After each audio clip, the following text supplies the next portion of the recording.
Kisah cinta keturunan Sunan Kalijaga, Sunan Muria dan Dewi Roroyono.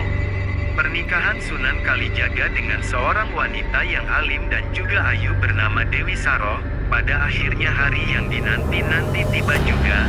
Dewi Saro mengandung seorang anak yang dikabarkan akan menjadi seorang alim ulama yang besar dan sama seperti ayahnya. Singkat cerita, penantian itu tiba, terlahirlah anak laki-laki yang tampan dan juga berkilauan. Sunan Kalijaga merasa senang dengan kelahirannya dan dia memberi nama Umar Said, karena masih dalam prakerajaan Umar Said sering dipanggil dengan sebutan Raden. Raden Umar kecil itu setiap hari dia selalu dibimbing oleh ibunya terutama mengenai ilmu agama. Namun kegemarannya dia lebih suka jika berjalan-jalan dengan Sunan Kalijaga menyusuri pedesaan dan menyapa masyarakat. Warga sekitar merasa senang dan merasa kagum dengan Umar Said. Meskipun masih kecil tapi ketampanannya benar-benar luar biasa, memang keturunan dari kerajaan selalu tampan.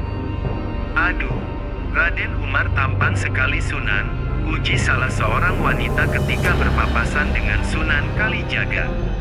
Alhamdulillah, puji syukur kepada Allah Subhanahu wa Ta'ala atas segala macam ciptaannya, jawab Sunan Kalijaga dengan senyum tipisnya. Kanjeng Sunan mau kemana? Tanya wanita. Berjalan-jalan sore saja. Wanita itu hanya menganggukkan kepala dan setelah itu dia berpamitan untuk berlalu, begitu pula dengan Sunan Kalijaga seraya memberikan salam kepadanya. Benar sekali, Raden Umar Said selalu menjadi fokus utama dari setiap masyarakat ketika sedang berjalan-jalan sore ataupun pagi hari bersama Sunan Kalijaga ataupun dengan ibunya Dewi Saro. Sampai suatu ketika Sunan Kalijaga berpapasan dengan seorang pendeta, dia berhenti berhadap-hadapan dengannya. Keramat tambahan Sunan Kalijaga terutama tentang toleransinya membuat masyarakat pemeluk agama lain tidak sungkan untuk saling bersapa dengannya.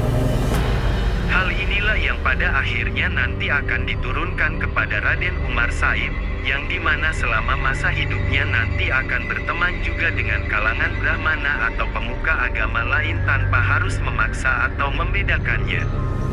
Raden Umar, suatu hari nanti dia akan menjadi seorang alim ulama yang sakti mandraguna, dan akan tinggal di tempat yang sangat tinggi, kata Brahmana tersebut.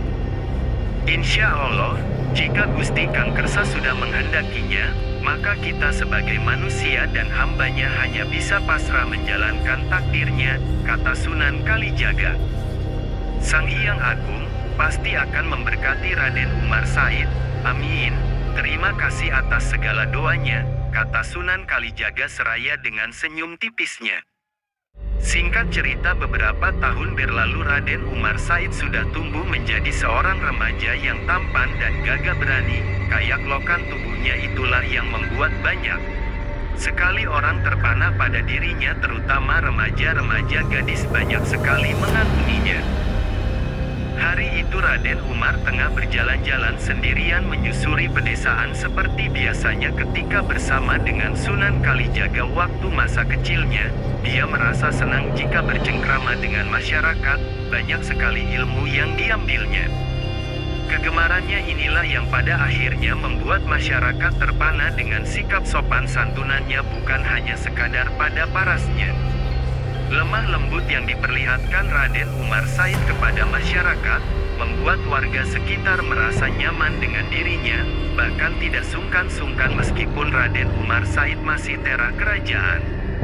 Kembalikan tongkatku, tiba-tiba saja terdengar suara gadis kecil yang tidak jauh dari jalan. Tongkatmu, apa yang sudah berada di tanganku ini akan menjadi milikku. Tidak jauh dari sana tampak anak seusia Raden Umar Said tengah memegang tongkat. Di samping anak tersebut ada beberapa pengawal, menjaganya seakan-akan dia adalah anak yang istimewa, mungkin masih kalangan kerajaan. Gadis kecil itu terus merengek agar diberikan tongkatnya. Hai, tidak pantas kamu berlaku seperti itu, serahkan tongkatnya kepada adik kecil ini, seru Raden Umar Said. Sontak saja suara Raden Umar Said membuat anak itu langsung melirik kepadanya. Dengan wajah sangar dan juga menunjukkan ekspresi kekesalannya, membuatnya semakin murka.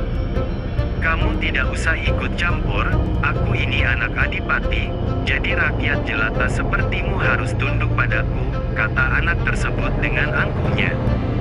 Jadi seorang anak adipati, hanya berani melawan gadis kecil, kata Raden Umar. Semakin marah dan nafsulah dia tidak tahan dengan kata-kata tersebut, dirinya seperti merasa dihinakan, direndahkan, bahkan dijatuhkan. Dia langsung melempar tongkat ke arah gadis tersebut dan lalu mendekati Raden Umar Syahid dengan tatapan mata yang kesal. Apa maumu? Berani sekali melawanku? Jika kamu merasa anak adipati, mari kita balap lari batu besar yang berada di sebelah sana kembali ke sini lagi, ajak Raden Umar Said menantangnya, berusaha memberikan peringatan kepada anak adipati yang sombong itu. Baiklah, siapa takut? Pada akhirnya mereka berdua bersiap untuk berlari mengambil batu besar yang berada di seberang deretan rumah tersebut, dan lalu kembali membawanya tepat di mana gadis kecil itu berdiri sambil memegang tongkatnya terlihat ketakutan. Paman berdua menjadi penengahnya ya, kata Raden Umar Said dengan sopan. Dua pengawal anak adipati itu menemukan kepala mengerti dengan maksudnya. Dasar anak kampung, berani-beraninya kamu mengatur kedua pengawalku, kesal anak adipati tersebut. Tidak usah banyak bicara, mari kita lakukan. Tanpa basa-basi lagi mereka langsung berlari mengambil sebongkahan batu yang cukup besar juga untuk ukuran remaja seperti mereka. Raden Umar Said bisa lari di paling depan dari anak adipati. Tidak heran karena Raden Umar Said selalu berlatih ilmu kanuragan sehingga fisika lebih kuat dibandingkan remaja seusianya. Namun ketika ingin mengambil batu tersebut secara tiba-tiba, Raden Umar melihat nenek-nenek yang buta hampir terperosok. Dengan rendah hati ia membantu nenek-nenek tersebut mengarahkan pada jalan yang benar. Hal menjadi untuk anak adipati membawa batu yang lebih kecil dibandingkan milik Raden Umar Said lari ke arah dua pengawalnya. Namun entah kekuatan apa, setelah menolong neneknya tersebut Raden Umar Said berlari bagaikan kilat, batu yang besar sekejap mata langsung tepat berada di hadapan dua pengawal itu. Dia tampak tersenyum tanpa ada rasa lelah sedikit pun, berbeda dengan anak adipati yang tampak taplong melihatnya. Begitu pula dengan gadis kecil tersebut kaget dan juga merasa kagum. Tidak perlu kau sombongkan ilmumu itu, Cuk. Jika benar-benar kuat datanglah ke pesantren Ngerang, tunjukkan kekuatanmu di sana.